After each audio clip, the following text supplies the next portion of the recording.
Hi అండి, నేను మీ కుమారి. ఈరోజు రొయ్యల బిర్యానీ చేస్తున్నానండి. ముందుగా కావాల్సిన పదార్థాలు: రొయ్యలు క్లీన్ చేసుకొని ఒక బౌల్లోకి తీసుకోండి. బిర్యానీ ఆకు, పట్టా లవంగ, ఏలుకలు, షాజీరా, జాపత్రి, 1 స్పూన్ పసుపు అండి, 3 స్పూన్ సాల్ట్ అండి, పెరుగు కొంచెం తీసుకోండి, పచ్చిమిర్చి 5 తీసుకోండి. నేను ఇలా కట్ చేసుకుంటున్నానండి. నేను కొలతలు లేకుండా వేస్తున్నానండి. ధనియాల పొడి, గరం మసాలా, చికెన్ మసాలా కొంచెం కొంచెం తీసుకున్నానండి.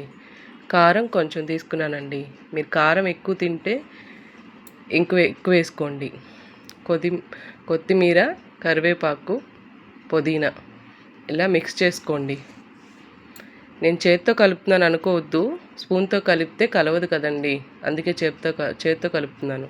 ముక్కలకి బాగా పట్టాలి కదండి మసాలా అంతా. ఇది 1/2 అవర్ పక్కన పెట్టుకోండి కలిపి. 2 గ్లాసులు బియ్యం తీసుకోండి. దమ్ చేసేదానికి పక్కన వేరే బౌల్లో ఉడకబెట్టుకొని పక్కన పెట్టుకోండి. ఇది ఒక సైడు ఉడుకుతూ ఉంటుంది, రెండో సైడు ఒక బౌల్ పెట్టుకోండి. ఆనియన్స్ ఫ్రై చేసుకోండి.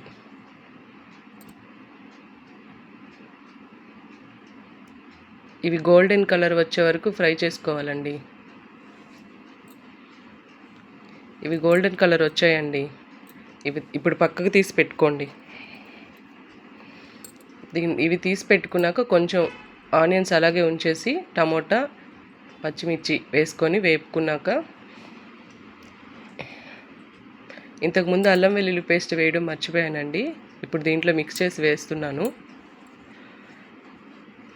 ఇప్పుడంతా దీంట్లో మిక్స్ చేసుకోండి. మిక్స్ చేసుకున్నాక అంతా ఇలా కలుపుకున్నాక, నా వీడియోస్ అందరూ చూస్తున్నారండి, సబ్స్క్రైబ్ చేసుకోండి, లైక్ చేయండి, షేర్ చేయండి. ఇప్పుడు రైస్ కూడా ఉడికిపోయిందండి. ఒక బౌల్లో నెయ్యి తీసుకోండి. బిర్యానీ మసాలా ఆ నెయ్యిలో కొంచెం వేసుకోండి. ఇవి మిక్స్ చేసుకొని పక్కకు పెట్టుకోండి. ఇలా బాగా మిక్స్ చేసుకోండి. ఇది దేనికంటే బిర్యానీ మీద వేస్తే ఫ్లేవర్ బాగా వస్తుందండి. ఇప్పుడు మిక్స్ చేసుకున్నాం కదండి, ఇది ఇట్లాగే పక్కన పెట్టేసుకుందాం.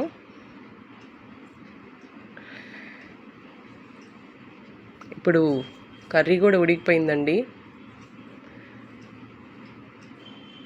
ఇప్పుడు రైస్ తీసి కర్రీలో వేసుకుందాం. ఇట్లా కొంచెం రైస్ సపరేట్గా పెట్టుకొని కొరవ అంతా దీంట్లో వేసుకోండి. నాకు వచ్చినట్టు చేస్తున్నానండి, ఏమనుకోవద్దు, కానీ చాలా బాగుంటుందండి, తప్పకుండా ట్రై చేయండి. ఇలా రైస్కి కొంచెం మసాలా పట్టాలి కదండి, అంతే కొంచెం రైస్ పక్కన పెట్టుకొని ఈ రైస్ని మిక్స్ చేస్తున్నాను. ఈ కొరవ రైస్ వచ్చి మళ్ళీ పైన వేసేసానండి. ఇది మనం ముందుగా కలిపి పెట్టుకున్నాం కదండి నెయ్యి, బిర్యానీ మసాలా, అవి పైనే వేయాలండి. ఫ్రైడ్ ఆనియన్స్, దానిపైన కొత్తిమీర, కరివేపాకు వేసుకొని మూత పెట్టుకోండి. ఒక 10 మినిట్స్ అలాగే సిమ్లో పెట్టుకొని దమ్ పెట్టుకోండి. మన బిర్యానీ అప్పుడు చాలా బాగా వస్తుంది. దమ్కి నా దగ్గర ఇదే ఉందండి, పైన బరువు పెట్టేదానికి, అందుకని ఇది పెడుతున్నాను. మన బిర్యానీ అయిపోయిందండి. ఇప్పుడు 10 నిమిషాలు అయిపోయింది కదండి. చూడండి, చాలా బాగా వచ్చింది, అడుగు కూడా మాడలేదు, చాలా బాగా పొడి పొడిగా వచ్చిందండి. ఇంకేముందండి, ప్లేట్లో సర్వ్ చేసుకొని తినడమే. సూపర్గా వచ్చిందండి బిర్యానీ. మీరు తప్పకుండా ట్రై చేయండి.